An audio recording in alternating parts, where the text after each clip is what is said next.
associates using his trademark military vernacular that he understands he cannot throw bombs every day and he needs to pick his battles carefully. That's your reporting on Steve Bannon. So that all doesn't sound very great for Steve Bannon's future. No, and if he picked up the New York Post this morning and saw what the president said about him, he was certainly rattled by it, Kate. Donald Trump, you're right, does not say these things in isolation. And the way that he phrased this, first distancing himself from Steve, saying, I don't know him, which, by the way, is untrue. They knew each other for a very long time before this campaign.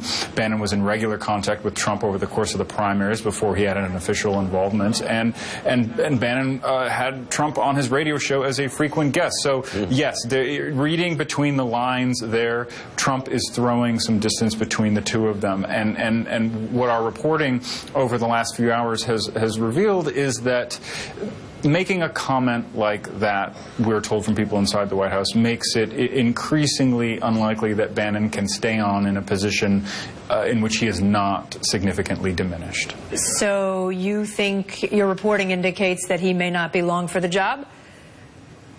And you never can say anything definitive about this White House until the trigger is actually pulled, but right now it does not look good for Steve Bannon. Ken, on the other hand, let's play this out. If Steve Bannon were to be asked to leave and goes back to Breitbart, which he used to run, wouldn't that potentially be more dangerous for the Trump administration? Oh, yeah, absolutely. I mean, Breitbart has already taken shots at the administration and people who they regard as sort of anathema to their populist, nationalist sensibilities who are inside the administration. Steve Bannon, our sources tell us, has asked them at times to kind of back off. Well, if you don't have Steve Bannon in the White House, you'll lose that sort of mitigating influence, and from that perspective, it might be no holds barred for Breitbart.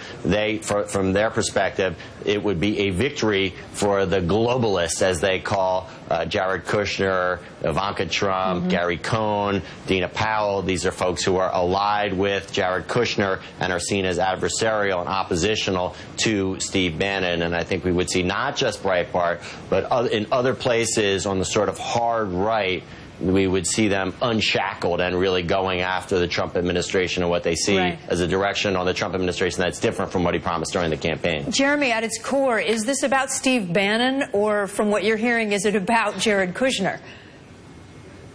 It's about Steve Bannon getting in the way of the sacred Trump family bond. I think that Bannon made an error in getting on the wrong side of not just Jared, but Ivanka. It's not a coincidence, Kate, that this has all started to bubble over around the time that Ivanka has taken on a larger official capacity inside the White House.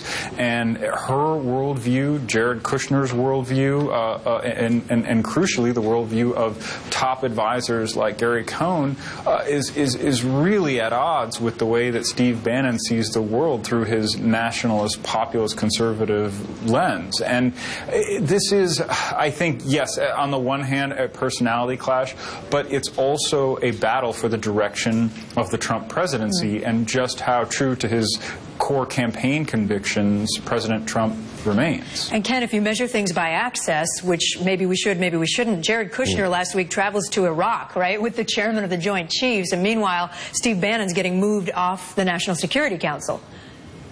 Yeah, I mean, Jared Kushner, the rules don't really apply to him in the same way, but certainly it has been a feature of Trump's political organization during the campaign, during the transition, and now in the White House, that there are rival factions, and you can measure sort of who is up and who is down by how close different members of those rival factions are to the president at different times. Jared Kushner, though, like I said, the rules don't necessarily apply to him. He is first among equals. He's the one who decides which of the rival factions is preeminent and which, in this case, potentially are the leaders of which are gone.